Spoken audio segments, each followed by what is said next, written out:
If you are grinding LeetCode 8 hours a day to become a data engineer, somebody has lied to you, and they haven't done it maliciously. They copied advice that works fine for software engineers at Google and pasted it into a completely different job. But the result, it's still the same. You're paying full price on a tax that data engineering charges at a discount. And the time is coming out of the skills that actually do get you hired. Today, I'm giving you the exact roadmap advice that I gave to somebody on LinkedIn earlier this week. What to learn, in what sequence, and precisely how much DSA you need before it becomes a waste of your time and your career. This week, a third-year student sent me a LinkedIn message. He's learning SQL and PySpark. He understands the core concepts behind Spark, Airflow, Kafka, the full modern stack. His degree is in AI and ML, and he picked cloud computing as his elective because he figured that it complements his data engineering. That's a good read. That judgment is forming very early for this student, but he's stuck. Every roadmap, every influencer out there, every how to become a data engineer video is telling him that he has to master DSA, and he can't make himself really enjoy it. He grinds a few problems, falls off, feels guilty, repeats. So he asked me, how important is DSA really? And how deep should I go before it starts stealing focus from the actual job skills that I need? Here's the answer. Write this down. DSA is your interview tax. It's not the actual job. Think about what you actually do as a data engineer. You're not implementing red, black trees. You are not inverting binary trees in production. If you are, please stop. Also, email me. I have some questions. The job is data modeling. The job is handling data that shows up late, malformed, duplicated, or just straight up wrong, and building systems that in turn survive all those things. So why does everyone tell you to go out and grind LeetCode? Well, because the advice ecosystem was built for software engineering, and at that, they're doing it for interviews at big tech companies. So if you're looking to get into FANG, yes, you're gonna need to study some LeetCode. But 90% of the jobs out there are not FANG. Here's the thing about a tax. You pay what you owe. Don't tip the government. Here's the full tax bill for your data engineering roadmap. Arrays,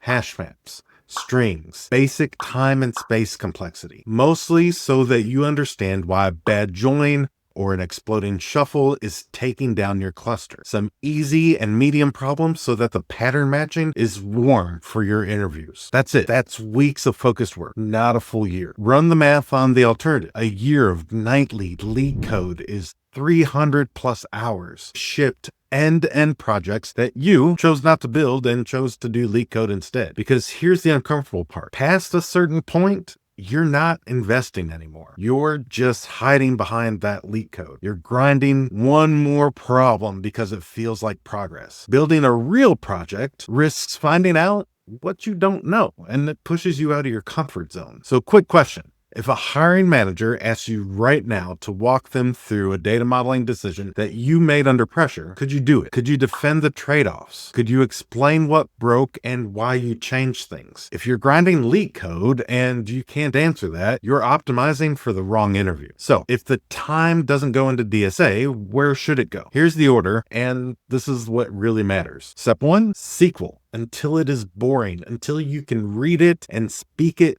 like it is a natural paragraph in your native language. Not until you could pass a quiz, until window functions, CTEs, aggregation patterns are just muscle memory. Every single data job stands on that foundation. It compounds forever and ever, just like math. You don't move into step 2 until this becomes automatic. Step 2 is data modeling until you can argue. Anyone can recite star schema that has facts and dimensions. I want you to argue the trade-offs. When do you denormalize? What does it cost? Who gets hurt when you choose wrong? Modeling is still a skill that separates engineers who move data from one place to the other and engineers who really architect data platforms. That gap is where the career ceiling either breaks or holds. Step 3, one project at a minimum on dirty data. I've said this before, and I'll keep on saying it over and over again till it sinks in everywhere. If I see the Titanic dataset on your GitHub, I am closing that tab and throwing your resume in the trash. Hit a real API that has rate limits. Ingest a feed that sends you trash on Tuesday afternoon. Build the pipeline. Document what broke.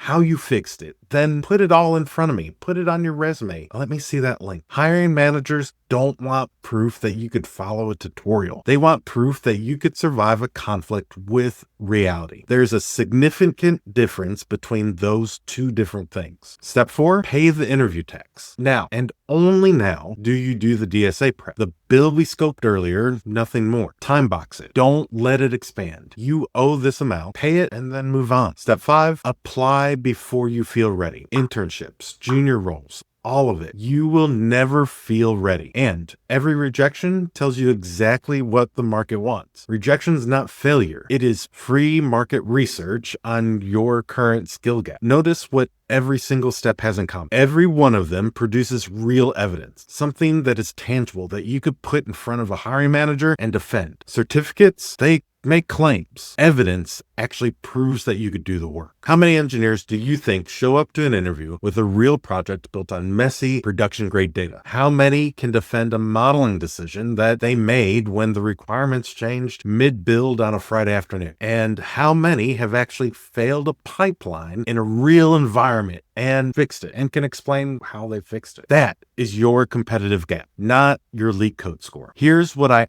actually respect about this student's message. His discomfort with the standard roadmap, it wasn't weakness. It was judgment already starting to form. He looked at the advice, looked at the job, and just spelled the gap. That instinct, auditing the plan before executing it, is the exact skill that separates architects from operators 10 years into a career. He already has it at year 3. So if something about the standard roadmap doesn't sit right with you, if you're grinding LeetCode and the job description doesn't mention a single algorithm, trust that instinct. Audit the roadmap before you just blindly follow it. And here's the verdict. The roadmap is not LeetCode. It never was. SQL, data modeling, a project built on dirty data. That's the interview tax. Paid once, in full, nothing more. Then you apply before you're ready, and you let the market tell you exactly where that gap is. That is how you build evidence instead of credentials. That is how you walk into an interview and show a hiring manager their own problem already in progress. DSA, it's just the toll booth. Stop living in that toll booth. If you want to go deeper on data modeling, the actual trade-offs, the decisions that interviewers use to separate junior thinking from senior thinking, that's in this next video right now. And if this changed how you're approaching your job search, be sure to subscribe, like, and leave a comment down below, because every video on this channel, every comment is answered directly by me. Now go out and get to work.